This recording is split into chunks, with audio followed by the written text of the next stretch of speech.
So let's see, as of this interview, you've been diving somewhere around 50 years right now, and that's a long time.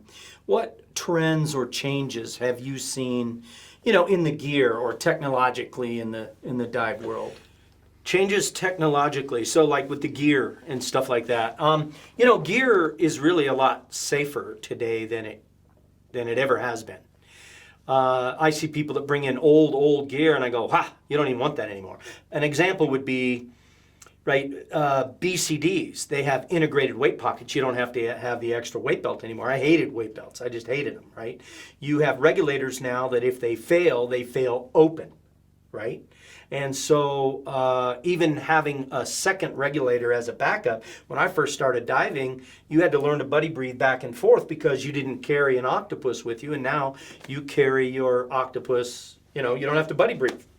Yeah, so how about attitudes? What are the trends or changes you've seen in divers' attitudes since 50 years ago? Attitudes, that's interesting. Well, I can think of good, and I can kind of think of maybe not so good too. For example, people are caring about the ocean more, right?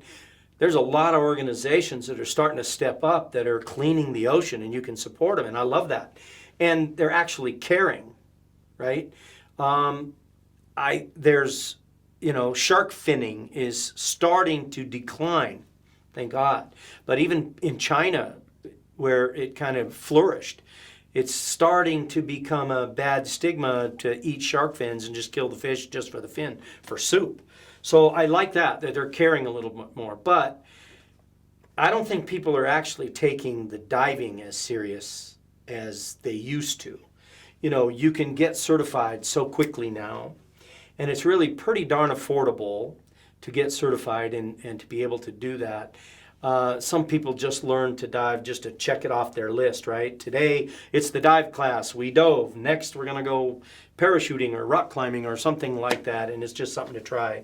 Whereas it seemed to me when I was growing up, it was a much longer process to learn, for sure. My course was 16 weeks. And so I think people were a little bit more invested, and therefore they were a little bit more long-term divers, So how about you in that time period? What is something that you've changed your mind about? You mean like conservation?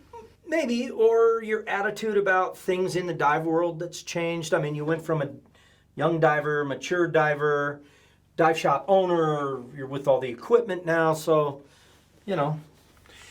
Oh, attitude. Okay, so that's kind of a tough question, really. So conservation for me was a total change. I was that guy that now I hate to see, right? If I wanted a shell, I grabbed it. It didn't matter whether the animal was in it or not. I've taken portholes off of sunken ships before, and I didn't respect them. And, when I was a kid, it was just normal. The ocean was going to last forever, and I ate shark. I hate to say that now, but I did. I ate shark. I was totally ignorant about the importance of certain animals like sharks on the reef, right? If the sharks are gone, the reef is dying. So now I get to help with, the research, conservation, coral restoration, research for protecting sharks, things like that.